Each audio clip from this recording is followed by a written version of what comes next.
Assalamualaikum warahmatullahi wabarakatuh.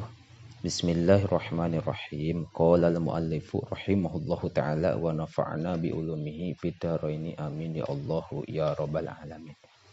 Wa mithlu dzalika sareng eta tetep saperti itu anu tadi dicarioskeun hasadu qabil ibnu sayyidina Adam alaihi salam ari hasudna Qabil ibnu sayyidina tegasna putra dunungan urang sadayana Adam tegasna Nabi Adam alaihi salam akhahu kadulurna ieu Qabil Habila tegasna Habil faqatalahu tuluy ngabunuh ieu Qabil ka Habil zulman karena dolim fakana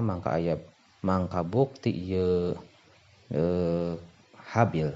awwala insanin eta pangheulana jalma kutila anu dibunuh ieu Habil ala wajhil ardi di luhureun muka bumi. Wa fil hadis sareng eta tetep dina hiji hadis laisa min nafsin tuqtalu zulman. Laisa lain min nafsin eta tetep tina awak-awakan tuqtalu anu dibunuh ieu nafsu zulman kalawan dolim illa kana kecuali aya ala ibni adama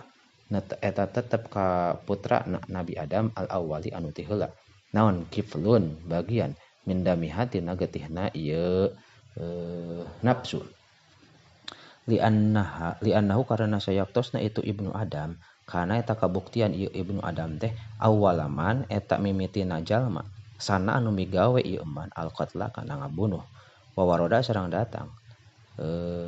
hadis aidon deui man ari saha jalma sana eta migawe ieu eman fil islami dina agama Islam sunnatan hasanatan kana sunnah anu sae palahu mangka eta tetepikeun itu si eman ajruha ari ganjaranana itu sunnah hasanah wa ajroman sareng ganjaranana jalma amila anu migawe ieu eman biha kalawan itu sunnah hasanah ba'dahu sabada ieu eman min gairi ayang kuso bari henteu dikurangan min ujurihim